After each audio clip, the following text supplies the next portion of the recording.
Sa bulwagang pambalitaan ng UNTV, si Rosalie Cos.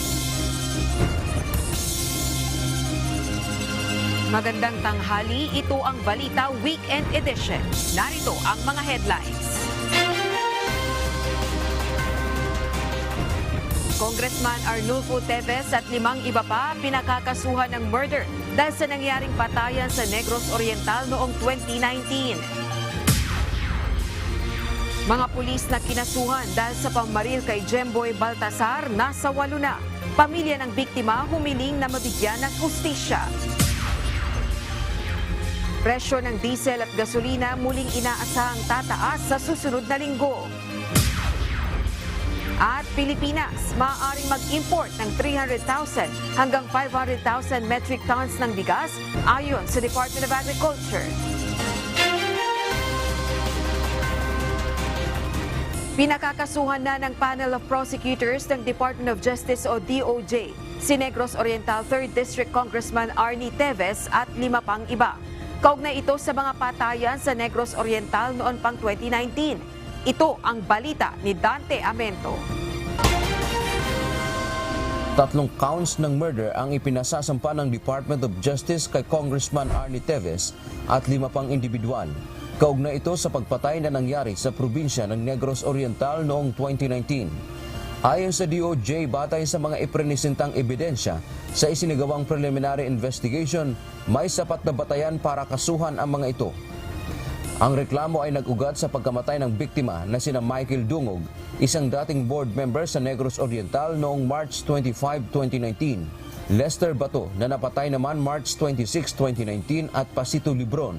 Ayon kay DOJ Secretary Crispin Rimulya, maaaring sa Lunes ay maisampa na sa Manila City Regional Trial Court ang mga kaso. There's a lot of evidence that was gathered.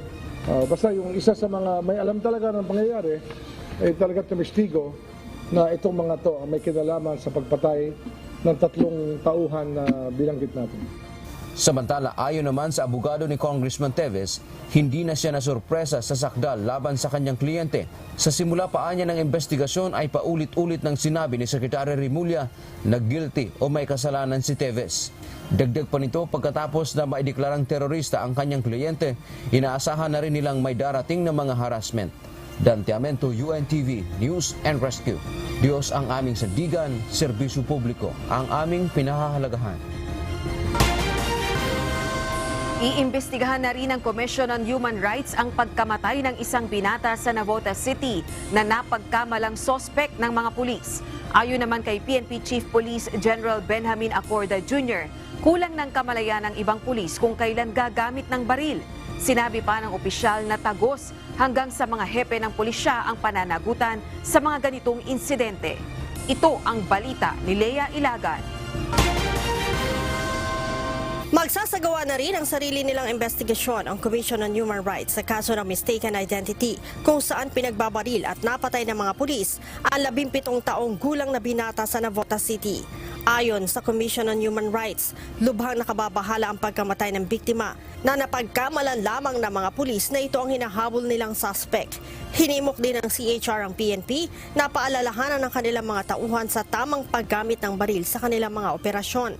Ayon pa sa human rights body, kung dumating man sa punto na kailangang barilin ng mga pulis ang isang suspect, inaasahan na hindi nila patatamaan sa ulo o sa mga bahagi ng katawan na maaari nitong ikamatay. Nakikiramay din ang CHR sa pamilya ng biktimang si Jemboy Baltasar. Ayon naman kay PNP Chief Police General Benjamin Acorda Jr., mahalagang mabigyan diin sa mga pulis ang tamang paggamit ng kanilang baril. Isa sa tinitingnan natin dyan is also is the situation a problem on discipline or nagkukulang na tayo sa awareness on when to use the firearms. Sinabi pa ni Acorda na tagos ang command responsibility hindi lamang sa mga immediate supervisor ng mga pulis, kundi maging sa mga hepe ng pulisya. I'm reiterating my warning to our commanders to please exercise talaga yung supervision and control sa ating mga pulis and especially in the conduct of the operations. Masakit man ayon kay General Acorda, napilahan ang kaso ang kanilang mga kabaro Kailangan itong gawin laban sa mga pulis na sangkot sa insidente. Mahirap aniya ang maging pulis ngunit kailangang iwasan ang mga tagapagpatupad ng batas ang mga ganitong sitwasyon sa pamamagitan ng laging pagsunod sa kanilang standard operating procedure. Leia Ilagan, UNTV, News and Rescue. Diyos ang aming sandigan, serbisyo publiko ang aming pinahahalagahan. Emosyonal ang nanay ng binatang napatay sa pamaril ng mga pulis sa isang kaso ng mistaken identity sa Navotas matapos nitong makita ang sinapit ng kaisa-isang anak na lalaki. Nangako naman ng tulong ang Department of Migrant Workers sa pamilya, pati na sa pagkamit ng hustisya sa sinapit ng biktima. Ito ang balita ni Bernadette Tinoy. Nakauwi na ng bansa ang Overseas Filipino Worker o OFW na ina ni Jemboy Baltasar. 10 araw matapos pagbabarilin at mapatay ng mga pulis ang binata sa isang insidente ng mistaken identity sa Navotas City. Paglapag sa NAIA galing Qatar kahapon, agad na dumiretso si Rodalisa sa kanilang bahay sa Navotas kung saan naging emosyonal ito nang nakita ang labi ng kanyang anak. Ano po sa tingin nila sa anak ko?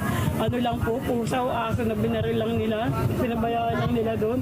Tao po yung anak ko, kasi 17 years old lang po yun, minor de edad. Hustisya ang hiling ni Rodalisa sa pagkakapatay sa kanyang kaisa-isang anak na lalaki. Nauna na ring sinabi ng mga kaanak ni Jemboy na hindi sila makikipag-areglo at desidido silang magsampa ng kaso laban sa mga sangkot na pulis. Ayon sa Northern Police District, nirelieve na nila sa pwesto ang lahat ng personnel sa Navotas CPS Substation 4 maliban sa mga may administrative functions. Samantala, nangako naman ng Department of Migrant Workers o DMW at Overseas Workers Welfare Association o OWA na tutulungan nito ang ina at mga kapatid ni Jemboy. Isang masakit na pangyayari o nangyari sa kanyang anak at tutulong tayo na mabigyan ng hustisya yung pagkakabaril sa kanyang minamahal anak. Tutulong tayo sa kinabukasan ng kanilang anak.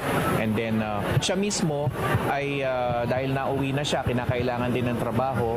So tutulungan din namin siya sa larangan na yun. February 2021 nang umalis ng bansa si Nanay Rodalisa upang magtrabaho sa Qatar. Matapos ang 9 na buwan ay hinuli at ikinulong ito dahil sa kasong absconding nang umalis ito sa kanyang employer dahil dumarami ang pinagsisilbihan niyang amo na tiliwas naman sa kanyang kontrata. At matapos din itong makalaya ay nagsimula na itong magtago-tago habang naghahanap ng trabaho hanggang nalaman ng Department of Migrant Workers ang sitwasyon ni Roda at tinulungan itong makauwi. Siya po ay documented naman at meron siyang ahensya na nagpadala sa kanya sa bansang Qatar at may mga bagay-bagay na iimbestigahan kami pagdating po sa issue na yun. Bernadette Tinoy, UNTV News and Rescue. Diyos ang aming sandigan, serbisyo publiko ang aming pinahalagahan. Umakyat na sa 8 ang pulis na Navotas na kinasuhan ng administratibo kaugnay sa pagkamatay ng menor de edad na si Jemboy Baltasar.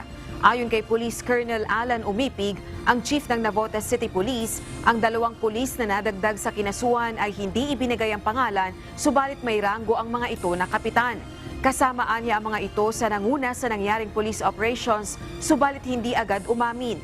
Sinabi pa ni Umipig na hindi nag-report sa kanya ang team leader bago ang operasyon para sana nakapagbigay siya ng guidance at naipahanda ang mga kailangan gaya ng pagsusuot ng body-worn camera. Tiniyak naman ni Police Colonel Umipig sa pamilya ng biktima na papapanagutin ang mga sangkot na pulis. Iimbestigahan ng Department of Justice o DOJ ang nangyaring pagkamatay ng isang binatilyo sa Navotas City. Ayon kay Secretary Crispin Remulla, titingnan nila ang operating procedure ng Philippine National Police o PNP. Binigyang diin pa nito, dapat sana ay may suot na mga body camera ang mga pulis sa ginawang operasyon. Subalit hindi umano ito nasusunod.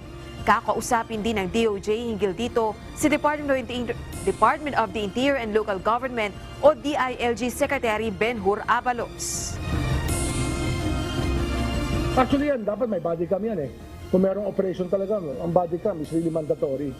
Marami kasi hindi sumusunod eh. Isa yan sa mga problema natin ngayon talaga. Maraming ayaw mag-body cam, ayaw sumunod. At ito yung mga nakikita ng Korte Suprema na problema rin talaga ng nangyayari sa ating police enforcement. Naniniwala ang ilang senador na dapat mas mabigat na parusa ang kaharapin ng 6 na pulis sa Navotas na sangkot sa pamaril sa 17 taong gulang na si Jemboy Baltasar. Para kay Senate Deputy Minority Leader Risa Ontiveros, bagaman kapuri-puri ang agarang aksyon ng Philippine National Police o PNP, nakaalarma umano ito at nakapagtataka na reckless imprudence resulting in homicide lamang ang isinampang kaso sa mga ito imbes na mismong homicide. Punto ng mambabatas, mas magaan ang parusa sa reckless imprudence resulting in homicide na aabot sa 4 na taong pagkakakulong kumpara sa homicide na hanggang 20 taon. Umaasa ang senadora na walang magiging special treatment at paglimita sa parusang kakaharapin ng mga pulis na sangkot sa pagkamatay ni Baltasar. Si Senator Ronald Bato de la Rosa gusto rin ng mas maigpit na parusa gaya ng pagsasampa ng kasong kriminal at administratibo. Nais din ng senador na dating PNP chief na repasuhin ng PNP at ng Police National Training Institute o PNTI ang mga itinuturo nitong basic procedures sa police operations.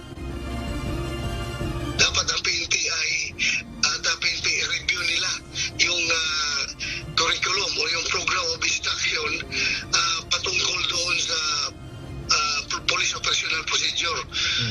Kung paano ito ini-implement during public safety basic recruit course. Dahil basic yan eh. Basic yan. Alam mo may tumalon doon na bata doon sa tubig. Bakit barili mo ang tubig? Di ba? Sa ngayon, titingnan anya muna ni Senator De La Rosa ang mga aksyon ng pambansang pulisya bago magdesisyon kung magpapatawag ng investigasyon sa Senado. Maaaring matagalan pa bago makabalik o muling ipagpatuloy ang isinasagawang reclamation project sa Manila Bay pagkatapos pansamantalang ipatigil ni Pangulong Ferdinand Marcos Jr. dahil sa mga nasilip na mga problema sa mga proyekto. Ito ang balita ni Ryan Lacanlale. Nakikipag-ugnayan na ang Philippine Reclamation Authority o PRA sa Department of Environment and Natural Resources o DENR kung ano-anong ahensya ang kasama sa magre-review sa compliance certificate ng mga reclamation project sa Manila Bay. Matapos itong pansamantalang ipatigil ni Pangulong Ferdinand Marcos Jr. para muling pag-aralan ang maaaring maging pangmatagalang epekto nito sa kalikasan. Marami daw kasing mga problemang nakita sa mga proyekto. Ayon sa PRA, posibleng matagalan ang gagawing review. Sa direktibang ibinigay ng Pangulo, kailangang reviewin ang Environmental Compliance Certificate o ECC, area clearance at iba pang mga panuntunan ng mga proyekto bago payagang muling makapagpatuloy ang reclamation project. However, may isa po focusing condition yun, which is the conduct of the cumulative impact assessment. Baka yun po yung matagalan, so everything would be dependent on that before the DNR and or PRA can lift the suspension or comply with the suspension order of the President. Ang mga lokal na pamahalaan na apektado ng suspension order handa raw sumunod sa utos ng Pangulo. Sa opisyal na pahayag ni Mayor Hani Lacuna ng Maynila, sinabi nitong natanggap na nila ang impormasyon mula sa PRA kaya't nag-utos na silang ipatigil ang lahat ng reclamation activities sa Maynila. Nire-respeto daw nila ang desisyon ng Presidente. Sa isang mensahe ni Bacoor City Mayor Strike Revilla sa UNTV News, sinabi nitong susunod sila sa direktiba ng Pangulo. Hiningan din ng news team ng pahayag ang lokal na pamahalaan ng Navotas City at Pasay City, subalit wala pa silang tugon sa issue. 22 ang inaprobahang proyekto sa Manila Bay. Karamihan dito ay joint venture ng pribadong kumpanya at mga lokal na pamahalaan. Last quarter pa ng 2021 nang magsimula ang reclamation project. Pawang mga hotel, condominium, recreational area at mga parke ang itatayo dito. Sasakupin nito ang nasa 6,000 hektarya ng Manila Bay, natatambakan at pagtatayuan ng mga establishmento. Ito ang isa sa tinuturong naging dahilan kaya nalubog sa baha ang maraming lugar sa Central Luzon nitong nakalipas na mga pag-ulan dulot ng bagyo at habagat. Ryan Lacanlale, UNTV News and Rescue. Diyos ang aming sandigan, serbisyo publiko ang aming pinahahalagahan. Muling napabilang ang Ninoy Aquino International Airport o NAIA sa hanay ng worst airport sa mga bansa sa Asia, batay sa isinagawang pag-aaral ng isang international vacation rental company. Base sa resulta ng pag-aaral ng Kasago.com, pangwalo ang NAIA sa worst airport sa Asia pagdating sa passenger queuing time o ang tagal ng pagpila ng isang pasahero.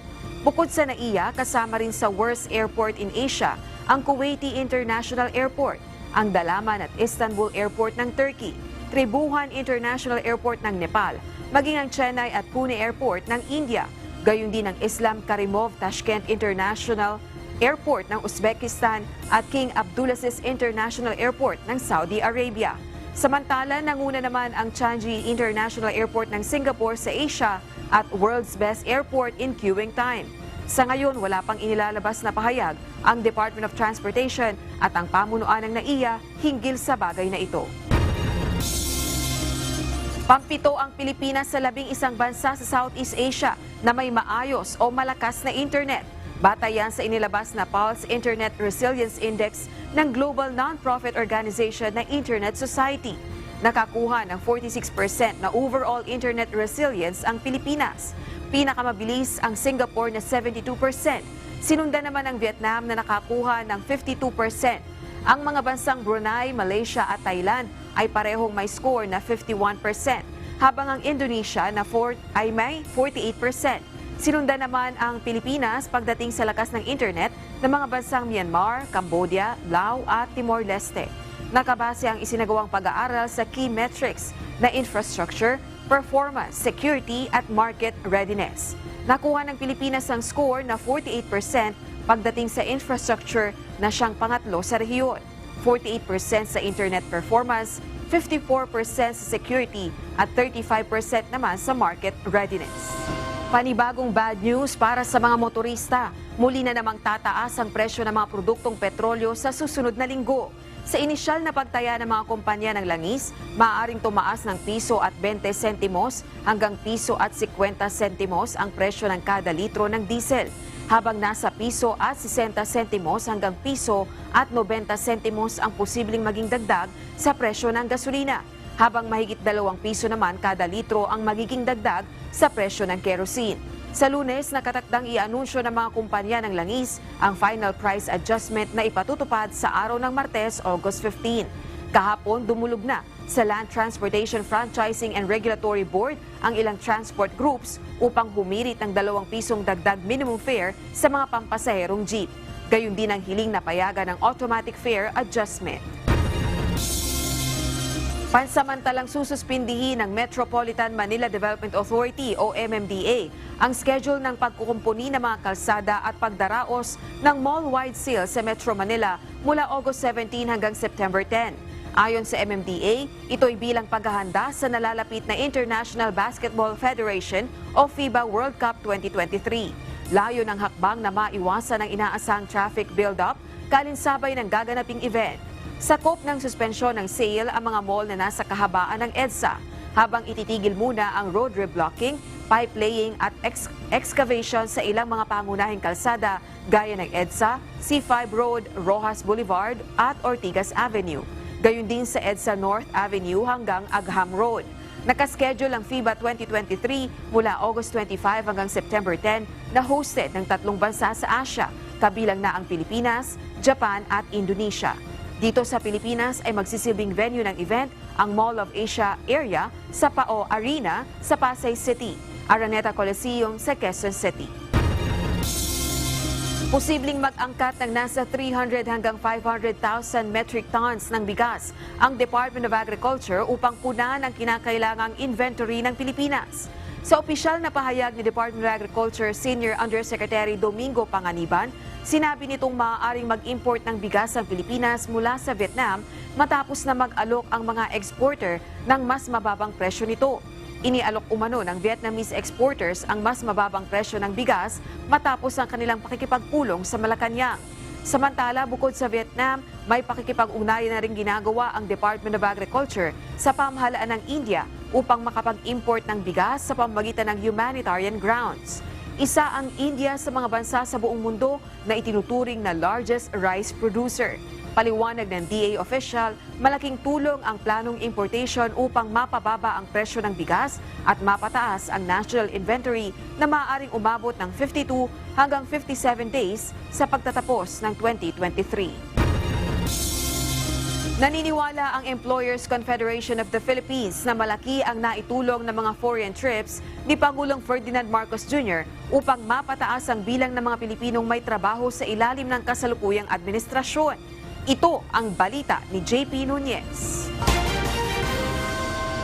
Mula sa nakaraang resulta ng Labor Force Survey kung saan umabot sa 48.26 million ang bilang ng mga Pilipino na mayroong trabaho, Mayo ngayong taon, tumaas pa ito sa 48.84 million pagsapit ng Hunyo 2023. Batay sa datos ng Philippine Statistics Authority, katumbas ito ng nasa 95.8% ng employment rate. Ayon sa Employers Confederation of the Philippines o ECOP, malaki ang naitutulong ng pagbisita ni Pangulong Ferdinand Marcos Jr. sa iba-ibang mga bansa upang mapataas ang bilang ng mga Pilipino na mayroong trabaho. Ito ay sa pamamagitan ng mga investment na nakukuha ng Pangulo mula sa kanyang pakikipagpulong sa mga foreign investors. Una-una talagang tuloy-tuloy yung pag-alis natin doon sa pandemic era. Tuloy-tuloy yung pag-hire at ang gobyerno naman tuloy-tuloy yung pag-encourage ng investment at maraming yung mga biyahe ni Presidente, hindi mo naman matatasahan na marami talaga inuuwing investors, At yun ay tuloy-tuloy. Ayon pa sa ECOP, halos linggo-linggo ay mayroong mga negosyante ang nakikipag-ugnayan sa Philippine Chamber of Commerce at naghahanap ng mga business partner. Halos every week, meron kami mga delegation na ini-entertain. Nagtatanong, nakahanap ng kapartner, kung anong mapapasukan nilang negosyo dahil sa mga biyahe ni Presidente. Sa nakaraang ikalawang State of the Nation address ng Pangulo, ibinida nito na aabot sa 3.9 trillion pesos ang kabuuang investment pledges ang nasecure ng Pilipinas mula sa kanyang foreign trips. Taong 2022 nang mag-state visit si PBBM sa Indonesia, Singapore at China. Dumalo rin ito ng United Nations General Assembly sa New York at nakiisa sa Asian Summit sa Cambodia. Naging bahagi rin ang Pangulo ng APEC 2022 na idinao sa Thailand at European ASEAN Summit sa Brussels, Belgium. Bumiyahe rin ang opisyal ng Davos, Switzerland para sa World Economic Forum at nag-official visit sa Tokyo, Japan at United States ngayong taon. JP Nunez, UNTV, News and Rescue. Diyos ang aming sandigan, serbisyo publiko ang aming pinahahalagahan. Mas kaunti na ang mga subjects sa bagong K-10 curriculum na inulunsad ng Department of Education nitong Huwebes. Pero ayon sa DepEd, sa susunod na taon na ito sisimulang ipatupad upang makapag-adjusti ng mga guro at mag-aaral at maihanda ang mga kakailanganin sa pagtuturo. Ito ang balita ni Bernadette Tinoy. Inilunsad na ng Department of Education o DepEd nitong Huwebes ang binagong Kinder to Grade 10 curriculum o matatag K-10. Layunin nito na i-decongest ang kasalukuyang curriculum at bawasan ng mga subject na nagpapahirap hindi lamang sa mga mag-aaral kundi maging sa mga guro. One of the issues discovered was that the curriculum was overloaded with too many lessons or subjects.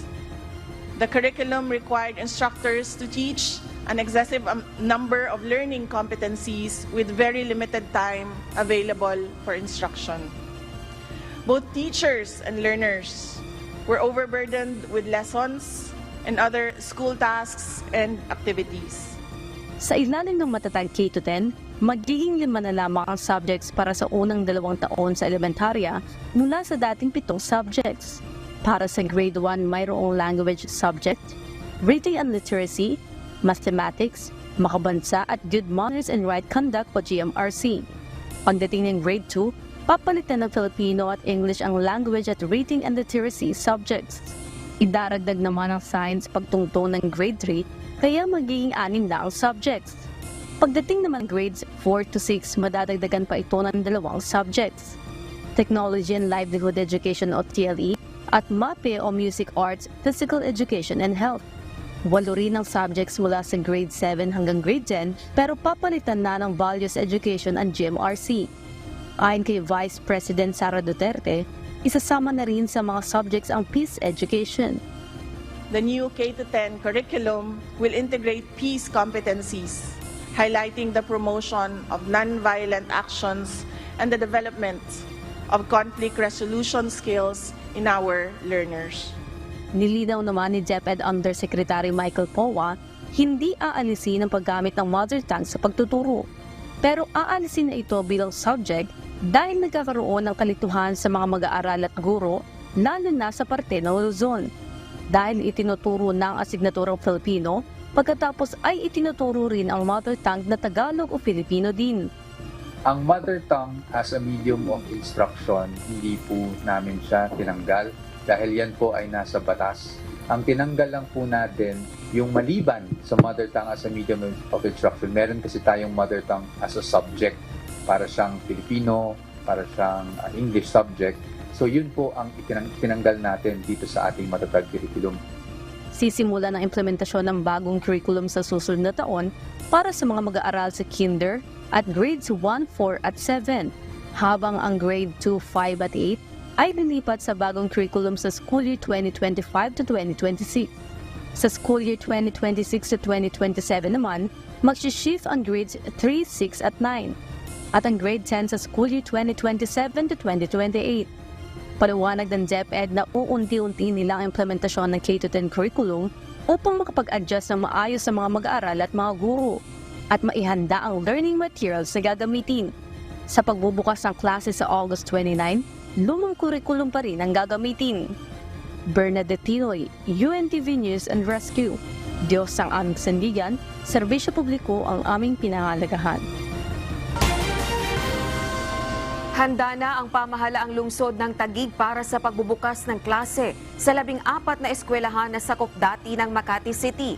Ito ay matapos na mai-transfer na sa kanilang nasasakupan ang 14 na Embo Public Schools matapos na ibasura ng Supreme Court ang ikalawang mosyon ng Makati sa pinag-aagawang teritoryo noong June 2023. Nagpulong na rin ang Department of Education at Taguig Local Government para sa maayos na pagbubukas ng klase sa August 29. Plano ng ipasara ng Department of Education o DepEd Bicol ang 2 eskwelahan na nasa loob ng 6-kilometer permanent danger zone ng Bulkang Mayon sa Albay. Nakikipag-ugnayan na ang DepEd Bicol sa Office of Civil Defense sa paghahanap ng pwedeng paglipatan ng 2 eskwelahan. Mula sa Albay, ito ang balita ni Jerry Galicia, live. Jerry, ilang mga mag-aaral ba ang maapektuhan ng planong pagsasara ng 2 eskwelahan at saan sila mag-aaral ngayong papalapit na ang pasukan? Yes, Rose, tinatayang nasa 1,000 mga mag-aaral ang maapektuhan sa planong pagsasara ng 2 eskwelahan na nasa 6-kilometer permanent danger zone doon sa 2 munisipalidad, bunsod ng patuloy na pag-alburuto ng Bulkang Mayon dito sa Albay. Pero makapag-aaral pa din naman sila sa mga eskwela kung saan sila nakikipanuluyang itinalagang evacuation center na ngayong nagbubukas na ang klase sa August 29. Nagpaplano na kasi ipasara ng Department of Education o DepEd Bicol ang mga naturang mga eskwelahan dahil lubhang delikado para sa mga estudyante. Ang 2 eskwelahan ay ang Magapo Elementary School sa Tabaco City at Calbayog Elementary School dito sa bayan ng Malilipot. Nakikipag-ugnayan na din ang DepEd Bicol sa Office of the Civil Defense o OCD Bicol upang makahanap ng lugar para sa paglilipatan ng 2 paaralan. Wala pa kaming napag-usapan pero the OCD is also looking for alternative site para maalis nga doon. Kasi kailangan ng negosasyon, you have to buy a lot.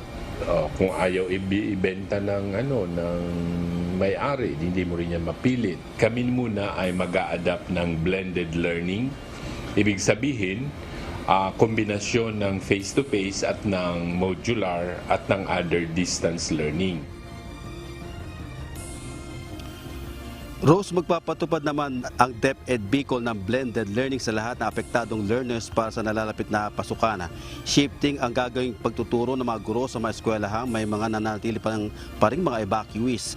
Sa umaga, yung mga estudyante na nakatala doon sa mga eskwelahan at sa hapon naman ang mga batang bakwit tuturuan.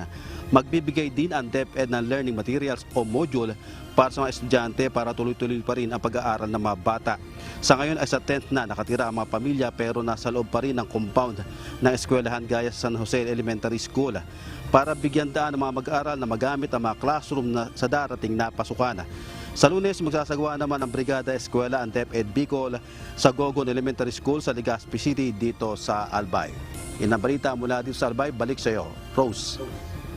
Jerry, ilan na nga ba ang kabuang bilang ng mga evacuees at karamihan ba sa kanila sa mga paaralan na nanunuluyan pansamantala? Yes, Rose, tinatayang na sa mahigit 20,000 individual, katumbas nga ng mahigit 5,000 pamilya, yung nananatili dun sa mahigit 20 evacuation center na ang karamihan ay mga eskwela na pinagamit ng DepEd para mayroong pansamantalang tuluyan itong mga evacuee dito sa Albay, Rose. Jerry, paano naman ang gagawin ng mga pamunuan ng mga paaralan maging ng local government unit para mapanatili yung kaayusan at seguridad ng mga estudyante dahil may mga evacuees sa loob ng compound ng mga paaralan na ito? Yes, Rose, nakatutok naman yung mga local na pamahalaan doon sa mga eskwelahan, gawin din ang DepEd at magtatalaga din ang PNP ng mga police personnel para nga doon sa palapit ng pasukan dito sa Albay, Rose. Jerry, may plano rin bang magdagdag ng mga guro dahil syempre katulad na nabanggit mo sa iyong ulat, kailangan na magdalawang shift yung paaralan dahil nga yung mga evacuee, yung mga bakwit na doon lilipat pansamantala, kailangan bang magdagdag ng mga guro sa mga paaralan na yan? Rose, wala namang tayong impormasyon na natanggap mula doon sa DepEd Bicol na magdadagdag pa sila ng mga guro dahil yung mga guro naman na apektado yung kanilang mga paaralan nitong pagputok ng bulkan, sila naman yung magtuturo doon sa shifting na gagawin sa umaga at sa hapon doon sa mga eskwelahan na pansamantalang tinutuluyan ng mga evacuee, Rose. Alright, maraming salamat Jerry Galicia, nag-ulat ng live mula sa Albay. Plano ngayon ng pamahalaan ng Pilipinas na magpadala ng sariling maritime militia sa West Philippine Sea na pantapat sa dumaraming presensya ng Chinese vessels. Ayon kay AFP Chief of Staff General Romeo Browner Jr., magsasanay ang sandatahang lakas ng mga reservists na pwedeng ipadala sa West Philippine Sea. Kabilang na riyan ang mga mangingisda na pumapalaot sa lugar. Yun nga yung gusto nga natin na yung mga fisher folks natin ay gawin din natin mga reservists at tuturuan natin sila kung paano sila makakatulong sa pagdepensa ng ating bansa. Gayunman, nangangailangan pa ng karagdagang pondo upang makabili ng mga bagong sasakyang pandagat na gagamitin ng Naval Reservists. Sa pagbisita ni AFP Chief Browner nitong Huwebes, August 10 sa headquarters ng Western Command o Westcom sa Palawan, inihayag ng ilang mga sundalo doon na mayroong nasa 400 foreign vessels ang nakahimpil sa loob ng exclusive economic zone ng bansa at 85% na mga ito ay pawang mga Chinese vessel. Wala umanong ipinapadalang kadete ang Armed Forces of the Philippines upang mag-aral sa military school sa China. Paliwanag ni AFP Chief of Staff General Romeo Browner Jr. Noong 2004 pumirma ang Pilipinas ng isang Memorandum of Understanding o MOU para sa defense cooperation sa China. Kasama sa nakapaloob dito ang pagbibigay ng pahintulot sa Pilipinas na magpadala ng kadete upang mag-aral sa mga eskwelahan ng militar sa Beijing. Indeed, we are learning from all of them. Hindi lang tayo nagpapadala sa China, halos lahat ng mga bansa dito sa ASEAN and even our partner nations, including our ally. No? Lahat ito, pinapadalhan natin ng mga estudyante natin. And let me just clarify, wala tayong pinapadala na kadete sa China. Dagdag pa ni General Browner, tanging sa Estados Unidos, Australia, Japan at South Korea nagpapadala ng officers at enlisted personnel ang Pilipinas. Kinondena ng South Korea ang ginawang pangharas at pambobomba ng tubig ng Chinese Coast Guard at Chinese militia vessel sa bangka ng Pilipinas sa West Philippine Sea na papunta sana sa Ayungin Shoal para magpadala o magdala ng supply sa BRP Sierra Madre. Sa isang social media post, nagpahayag ng pagkabahala ang South Korean Embassy sa panibagong tensyon at aksyon ng China sa nabanggit na lugar. Tiniyak naman ng embahada ang kanilang suporta para sa kapayapaan, stability at rules-based order. Binigyang diin din ang kanilang pagpapahalaga sa International Sea Lane of Communication, kalayaan sa paglalayag at overflight na tumutukoy sa international law na pinagbabatayan ng 2016 arbitral ruling kung kaya't na basura ang claim ng China sa South China Sea.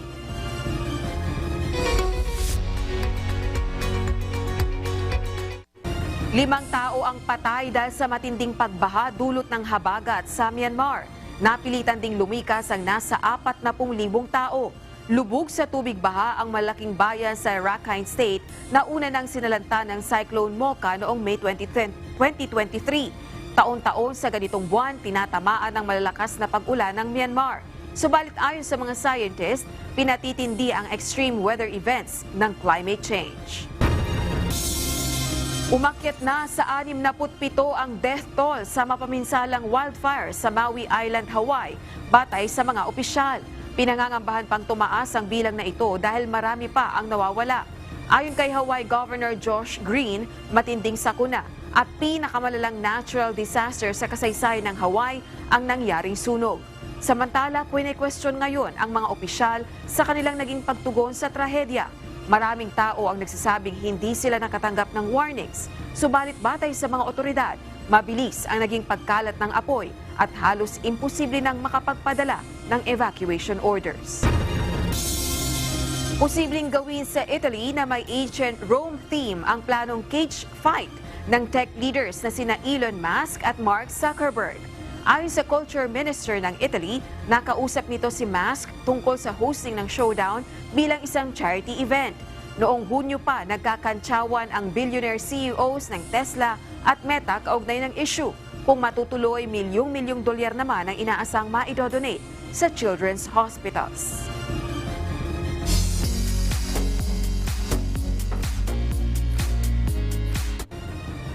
Muling haharanahin ng Asia's Diamond Soul Siren na si Nina ang kanyang fans sa kanyang heartfelt signature songs sa isang dinner concert na gaganapin sa KDR Adventure Camp sa Orani, Bataan ngayong linggo. Ito ang balita ni Gladys Tuwabi.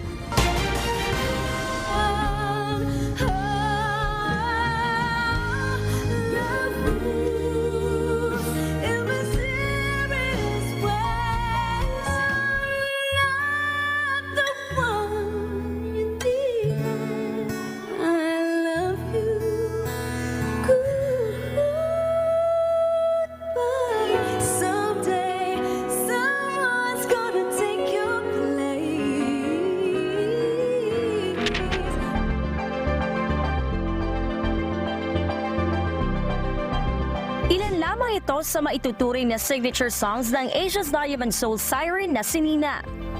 At hindi maikakaila na sa bawat kanta nito ay hook na hook ang mga tao.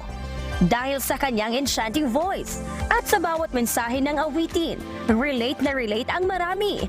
Mapa-in-love man, hoping at broken. At dahil naging very successful ang unang concert ni Nina sa KDR Adventure Camp, muling magbabalik ang singer para sa isa na namang A Night to Remember. Tsak na isa na naman itong gabi na puno ng musika. Kaya don't miss the chance na mapanood ang iyong favorite singer ngayong linggo, August 13, 2023, alas 6 ng gabi sa pavilion ng KDR Adventure Camp sa Orani, Bataan. Bring along your friends and family at sabay na kiligin at masiyahan sa musika na inihanda para sa oldies at youngsters. For reservation, bisitahin ang official social media account ng KDR Adventure Camp. Gladys Tuwabi, UNTV News and Rescue. Diyos ang aming sandigan, serbisyo publiko ang aming pinahahalagahan.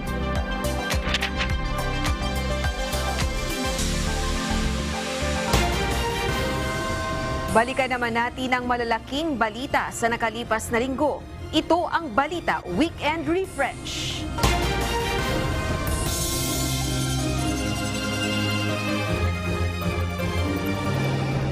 Iba't ibang bansa mariing kinundi na ang panibagong insidente ng pagharang at pambobomba ng tubig ng Chinese Coast Guard sa mga barko ng Philippine Coast Guard na may resupply mission sa teritoryong sakop ng Pilipinas. Philippine government muling naghain ng diplomatic protest laban sa China. We continue to assert our sovereignty. We continue to assert our territorial rights in the face of all of these challenges and consistent with the international law and UNCLOS especially. Nasa 28.8 milyong enrollees sa pampubliko at pribadong paaralan inaasahan ng Department of Education ngayong taon. PNP magde-deploy ng 11,000 tauhan sa August 29 school opening. Sa assessment, dapat magkaroon tayo ng temporary learning space, maglalagay tayo.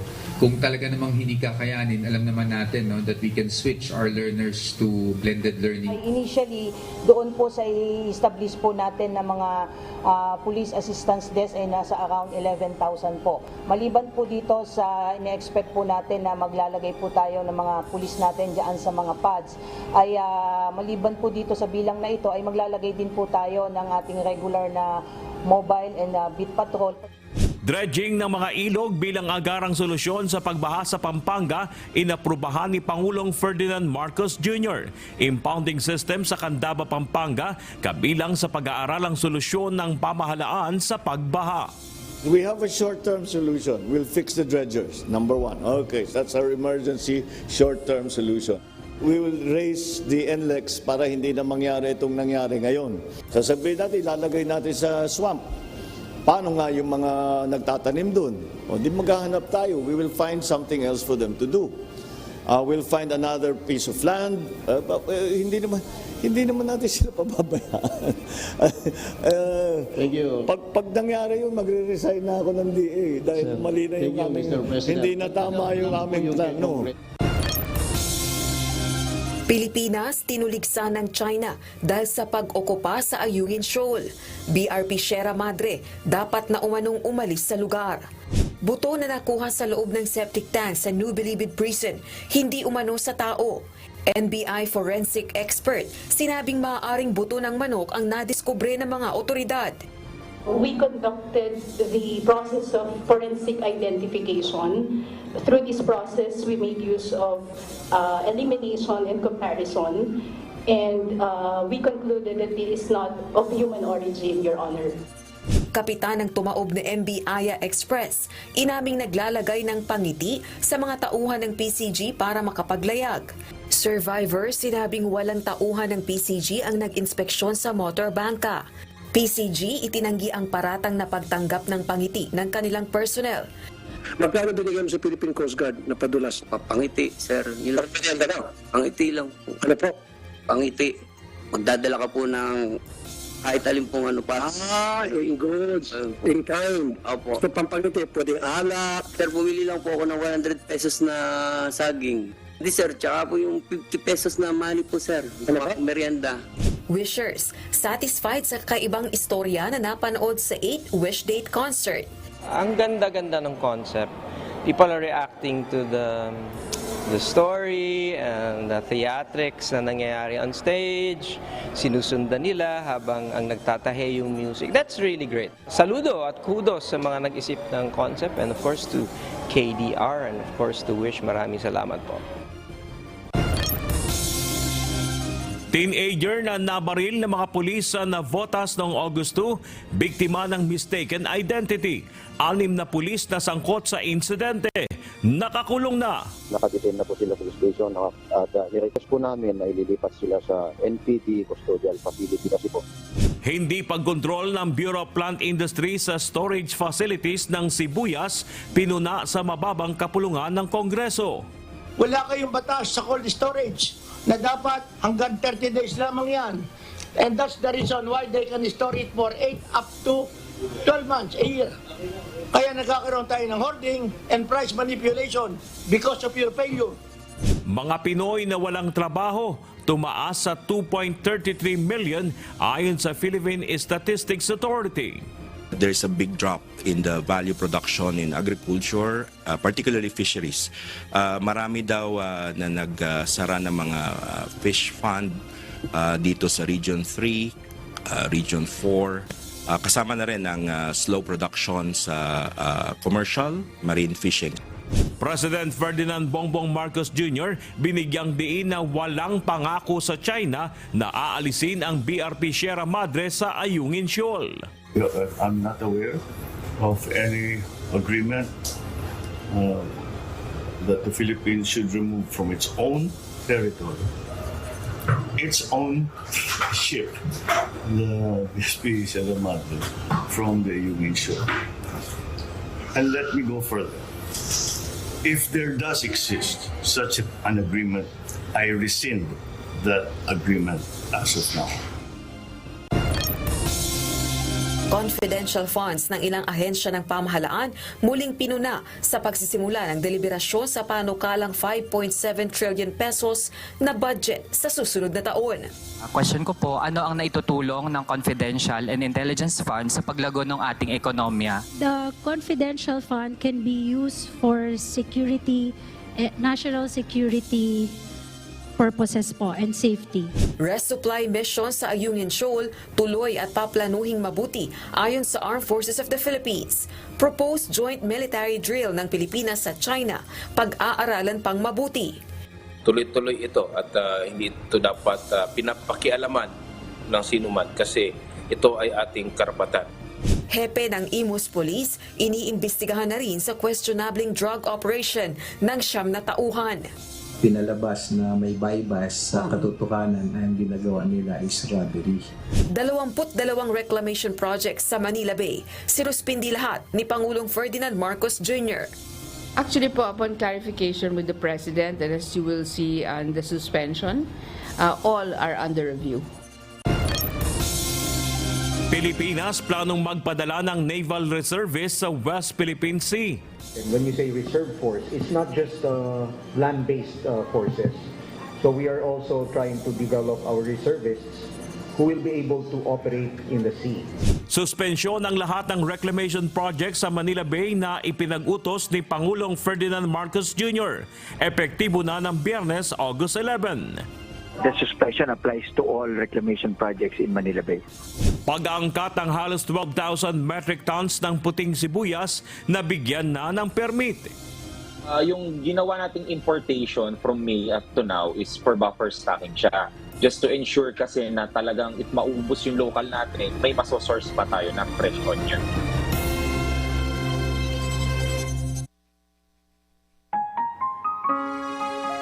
Narito naman ang salita ng Diyos na ating sandigan mula sa aklat ng unang Tesalonica 5:21 hanggang 22 na nagsasabi, subukin ninyo ang lahat ng mga bagay, ingatan ninyo ang mabuti, layuan ninyo ang bawat anyo ng masama.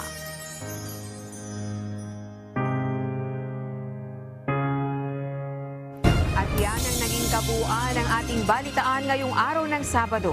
Aming inilahat ng buong katapatan kung paano namin nasaksihan. Sa ngalan ni Kuya Daniel Rason, ako si Rosa Licos. At dito sa UNTV, Diyos ang aming sandigan. Serbisyo publiko ang aming pinahahalagahan. Magandang hapon.